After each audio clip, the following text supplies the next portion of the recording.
ഇന്ന് തെരഞ്ഞെടുപ്പ് നടന്നുകൊണ്ടിരിക്കുകയാണ്.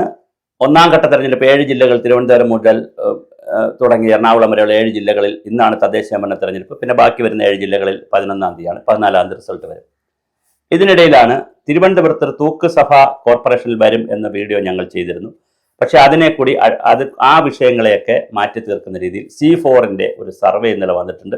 ആ C4ന്റെ സർവേ പ്രകാരം തിരുവനന്തപുരത്ത് വലിയ അത്ഭുതം സംഭവിക്കും. ഒരുപക്ഷെ രാജീവ് ചന്ദ്രശേഖറിന്റെ ജീവിതത്തിലെ ഏറ്റവും വലിയ അത്ഭുതം തിരുവനന്തപുരത്ത് സംഭവിക്കും. ആ സംഭവിക്കാൻ പോകുന്ന അത്ഭുതം 65 സീറ്റോടുകൂടി NDA 65 സീറ്റോടുകൂടി NDA അതായത് BJP മുന്നണി തിരുവനന്തപുരത്ത് വരും.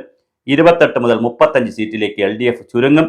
8 മുതൽ 9 സീറ്റ്, അതായത് 10 സീറ്റ് ഉണ്ടായിരുന്നത് അതിന് താഴെ മാത്രമേ UDF നിൽക്കുകയുള്ളൂ. അപ്പോൾ അതിന്റെ അർത്ഥം UDFന് വലിയ നഷ്ടമുണ്ടാകുന്നില്ല, ഒരു സീറ്റിന്റെ നഷ്ടമുണ്ടാകുന്നുള്ളൂ. അതേസമയം LDFന്റെ 10-20-25ഓളം സീറ്റുകൾ, 10-30ഓളം സീറ്റുകൾ NDA കൊണ്ടുപോകും.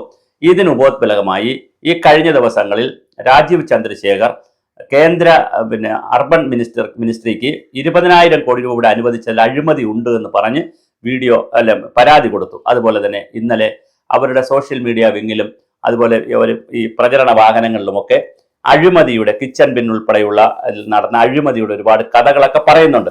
മാത്രമല്ല, ജയിച്ചാൽ 45 ദിവസത്തിനകത്ത് പ്രധാനമന്ത്രിയെ കൊണ്ടുവന്ന് മാസ്റ്റർ പ്ലാൻ അവതരിപ്പിക്കുമെന്നൊക്കെ പറയുന്ന വേറൊരു തലത്തിലേക്കുള്ള ഒരു ഹൈപ്പിലേക്ക് BJP പോയിട്ടുണ്ട്. അതുമാത്രമല്ല, പ്രചരണ രംഗത്തും BJP വളരെ മുന്നിലാണ് തിരുവനന്തപുരത്ത്.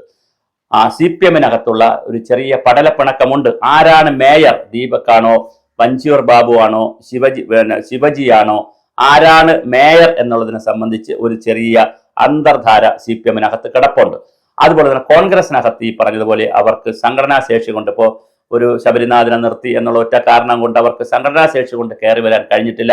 അതേസമയം മുട്ടടയിൽ വൈഷ്ണ സുരേഷ് ജയിക്കാനുള്ള സാധ്യതയാണ് ഇപ്പോൾ കണ്ടുവരുന്നത്. വൈഷ്ണ ജയിക്കുകയാണെങ്കിൽ അത് കേരളത്തിന്റെ ഒരു വേറൊരു തലത്തിലേക്കുള്ള ഒരു ചർച്ച കൊണ്ടുവരാൻ സാധ്യതയുണ്ട്.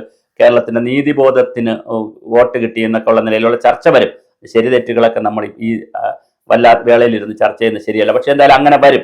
അപ്പോൾ വൈഷ്ണ സുരേഷിനെ പോലെയുള്ള ആളുകൾ ചിലപ്പോൾ ജയിച്ചേക്കാം, ചിലപ്പോൾ ജയിക്കുമെന്നാണ് ട്രെൻഡ് കാണിക്കുന്നത്.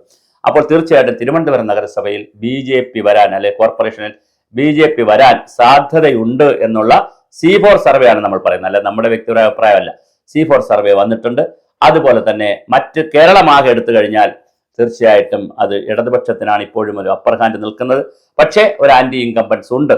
പല ആളുകളും ശബരിമലയെക്കുറിച്ച് നന്നായി ശബരിമല കൊള്ള ഈ തെരഞ്ഞെടുപ്പിൽ ഏറ്റിട്ടുണ്ട് എന്നുള്ളത്, അതിനെ പ്രതിരോധിക്കാൻ CPMന് കഴിഞ്ഞിട്ടില്ല എന്നുള്ളത് വളരെ പ്രധാനമാണ്. അതുപോലെ തന്നെ നമ്മുടെ PM ശ്രീയായി ബന്ധപ്പെട്ട കാര്യത്തിൽ CPMും CPI ആയിട്ടുള്ള തല്ല് ഇതുവരെ തീർന്നിട്ടില്ല. അത് ഓരോ ദിവസവും പുകഞ്ഞു തന്നെയാണ് താഴെ നിൽക്കുന്നത്. അതിന്റെ പുക വളരെ പ്രധാനമായിട്ടുണ്ട്. അതുപോലെ തന്നെ രാഹുൽ മാങ്കൂട്ടത്തിന്റെ വിഷയത്തിൽ KPCCയിൽ നിന്ന് രാഹുൽ മാങ്കൂട്ടത്തെ പുറത്താക്കി, MLA അതായത് നമ്മുടെ പാർട്ടി അംഗത്വത്തിൽ നിന്ന് പുറത്താക്കിയതോടുകൂടി കോൺഗ്രസ് കുറച്ചുകൂടി അപ്പർ ഹാൻഡ് വന്നിട്ടുണ്ട്. അപ്പോൾ ഇതെല്ലാം കൂടി കിടക്കുന്ന ഒരു സാഹചര്യത്തിൽ തീർച്ചയായിട്ടും കേരളത്തിൽ കോൺഗ്രസിനെയും നമുക്ക് എഴുതി മാറ്റാൻ കഴിയില്ല. അതുകൊണ്ട് 55-45 55-നും 60-നും ഇടയ്ക്കുള്ള ഒരു പെർസെൻറ്റേജിലേക്ക് CPM പോവുകയും അല്ലെങ്കിൽ LDF പോവുകയും 45-നും 50-നും ഇടയ്ക്കുള്ള, അതായത് 55-45 എന്നുള്ള ഒരു റേഞ്ചിലേക്ക് നിൽക്കും. അതിലിപ്പോൾ 55-45 ആകാം, 54-46 ആകാം, 53-47 ആകാം, 52-48 ആകാം, 51-49 ആകാം. പെർസെൻറ്റേജാണ് ഞാൻ പറഞ്ഞത്. ടോട്ടൽ സീറ്റ് എടുക്കുമ്പോൾ കേരളത്തിലെ, പിന്നെ ജില്ലാ പഞ്ചായത്തിൽ എടുക്കുമ്പോൾ പകുതി ചിലപ്പോൾ വന്നേക്കാം. ചിലപ്പോൾ ഏതെങ്കിലും ഹാങ്ങിങ് നിയമസഭ ജില്ലാ പഞ്ചായത്തും വന്നേക്കാം. കാരണം BJP കൂടെ ഉള്ളതുകൊണ്ടാണ് ഞാൻ പറഞ്ഞത്. BJP ചിലപ്പോൾ ചില സീറ്റുകൾ പിടിച്ചാൽ സ്വാഭാവികമായിട്ടും ഒരു വല്ലാത്തൊരു തൂക്ക് ഇതൊക്കെ വരാം. ഇപ്പോൾ പത്തനംതിട്ട, അതുപോലെ തന്നെ കോട്ടയം, അതുപോലെ തന്നെ പല ജില്ലകളിലും BJP ശക്തമായ സാന്നിധ്യമാണ്. അപ്പോൾ തിരുവനന്തപുരത്തുമൊക്കെ നല്ല ശക്ത സാന്നിധ്യമാണ്. ഈ ശക്ത സാന്നിധ്യം BJP ഉള്ള സ്ഥലത്ത് ജില്ലാ പഞ്ചായത്തുകളിൽ BJP ജയിച്ചാൽ, അല്ലെങ്കിൽ ബ്ലോക്ക് പഞ്ചായത്തിൽ ജയിച്ചാൽ, ചിലപ്പോൾ അതുപോലെ തൃപ്പൂണിത്തുറ നഗരസഭ 17 സീറ്റ് കഴിഞ്ഞ പ്രാവശ്യം ഉണ്ടതായിരുന്നു BJPക്ക്. വലിയ സാധ്യതയുള്ള പ്രദേശങ്ങളാണ്. പന്തളം, ഇങ്ങനെ BJPയും പിന്നെ 2020 കാണിക്കുന്ന ഒരു സാധ്യത. ഇങ്ങനെ പല ആളുകളും പല സാധ്യതകൾ കാണിക്കുന്നത് കൊണ്ട് എന്താണ് സംഭവിക്കാൻ നമുക്ക് പറയാൻ കഴിയില്ല. അപ്പോഴും ഈ C4ന്റെ സർവേ നിൽക്കുന്നു. ഇനി എക്സിറ്റ് പോളുകൾ വരും. സാധാരണ പഞ്ചായത്ത് തെരഞ്ഞെടുപ്പിനും കോർപ്പറേഷൻ തെരഞ്ഞെടുപ്പിനൊന്നും എക്സിറ്റ് പോൾ ഒന്നും വരാറില്ല. ആരും അങ്ങനെ സർവേ നടത്താറില്ല. കാരണം അതൊരു ചെറിയ രീതിയിൽ പോകും. പക്ഷെ ഇപ്പോ ഒക്കെ ഒരു അസംബ്ലി തെരഞ്ഞെടുപ്പിനുണ്ടാകുന്ന എല്ലാ ബഹളങ്ങളും അല്ലെങ്കിൽ എല്ലാ പ്രചരണ തന്ത്രങ്ങളും നമ്മൾ കണ്ട ഒരു തെരഞ്ഞെടുപ്പാണ് ഈ തദ്ദേശ തെരഞ്ഞെടുപ്പ്. മാത്രമല്ല ഒരു കഷ്ടം. അത് എല്ലാം കണ്ടു എന്ന് പറയുമ്പോഴും ഹൈപ്പെല്ലാം വന്നപ്പോഴും കഷ്ടമെന്ന് പറഞ്ഞത്, സങ്കടമെന്ന് പറയുന്നത് സർക്കാരിന്റെ പ്രവർത്തനങ്ങളെ വിലയിരുത്തുന്നതോ അല്ലെങ്കിൽ വികസന പ്രവർത്തനങ്ങളെ കുറിച്ചുള്ള ചർച്ചയോ അധികാര വികേന്ദ്രീകരണത്തെ കുറിച്ചുള്ള ചർച്ചയോ ഒന്നും കേരളത്തിൽ വന്നില്ല. ഈ കേരളത്തിൽ വന്ന ചർച്ചകൾ അത് പാട്ടുകളുടെ രൂപത്തിലാവട്ടെ, പ്രചരണ കാര്യങ്ങളിലാകട്ടെ, ഗാനങ്ങളിലാകട്ടെ, പോസ്റ്ററുകളിലാകട്ടെ, സോഷ്യൽ മീഡിയയിലാകട്ടെ, ഹാഷ്ടാഗുകളിലാകട്ടെ, പ്രസംഗങ്ങളിലാകട്ടെ എല്ലാം നിറഞ്ഞു നിന്നത് സ്വർണ്ണക്കൊള്ളയും സ്ത്രീപീഡനവും അശ്ലീലവും അങ്ങനെയുള്ള കാര്യങ്ങളാണ് എന്നുള്ളത് ഒരു വളരെ സങ്കടകരമായ ഒരു തെരഞ്ഞെടുപ്പാണെന്ന് നാളെ ചരിത്രം വിലയിരുത്തും. അപ്പോഴും ഞാൻ ഈ പറഞ്ഞ BJPയുടെ ഈ നേട്ടം ഒരുപക്ഷെ തിരുവനന്തപുരം പിടിച്ചാൽ ഇനി ഞങ്ങൾ സെക്രട്ടേറിയറ്റാണ് ഞങ്ങളുടെ ലക്ഷ്യമെന്ന് BJP പറഞ്ഞാൽ അത് കേൾക്കാൻ ഒരുപക്ഷെ കേരളം കാതോർക്കും. കൊടുക്കുമോ ഇല്ലേ എന്നുള്ളത് രണ്ടാമത്തെ വിഷയം. പക്ഷെ കേരളം കാതോർക്കും, തീർച്ചയായിട്ടും കാതോർക്കും. അതേപോലെ നരേന്ദ്രമോദി തീർച്ചയായും വരും എന്ന് പറയുന്നു. അങ്ങനെ വന്ന് തിരുവനന്തപുരത്ത് അവർ വികസനത്തിൻ്റെ ഹൈപ്പ് ഉണ്ടാക്കാൻ പറ്റില്ല എന്ന് പറയാൻ പറ്റില്ല. കാരണം ഇവിടെ അദാനിയുടെ വിഴിഞ്ഞം പോർട്ടുണ്ട്, പിന്നെ എയർപോർട്ട് അദാനിയുടേതാണ് അതിൻ്റെ നടത്തിപ്പ്. അപ്പോൾ തിരുവനന്തപുരത്ത് തന്നെ മോഡിയൊക്കെ വിചാരിച്ചാൽ പല കാര്യങ്ങളും ചെയ്യാൻ പറ്റുന്ന ഒരു രീതി ഉണ്ടെന്നാണ് രാജീവ് ചന്ദ്രശേഖരന്റെ വാദം. ഇതൊക്കെ ഞാൻ BJPക്ക് വേണ്ടി ഇലക്ഷന്റെ ദിവസത്തിന്റെ കാലിരുന്ന് PR വർക്ക് ചെയ്യുന്ന വീഡിയോ അല്ലേ ഇത്.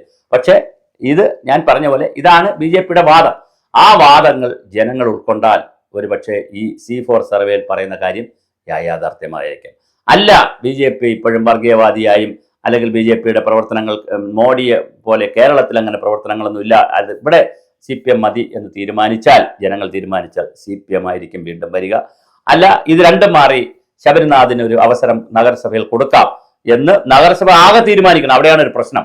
മാത്രമല്ല, കവടിയാറിൽ ഒരു വോട്ടിനാണ് കഴിഞ്ഞ പ്രാവശ്യം BJPയുടെ കാൻഡിഡേറ്റ് മത്സരിച്ച് തോറ്റത്, അവിടെ എതിരാളി ജയിച്ചത്. അതുപോലെ മധുസൂദനൻ നായർ എന്ന് പറഞ്ഞ ശാസ്തമംഗലത്ത് നിന്നുള്ള വളരെ ജനകീയനായിട്ടുള്ള BJPയുടെ നേതാവാണ് കവടിയാറിൽ മത്സരിക്കുന്നത്. അപ്പൊ കവടിയാറിൽ ശബരിനാഥിനെതിരെ വലിയ മത്സരം ഉയർത്തിക്കൊണ്ടുവരാൻ മധുസൂദനൻ നായർക്ക് കഴിഞ്ഞിട്ടുണ്ട്.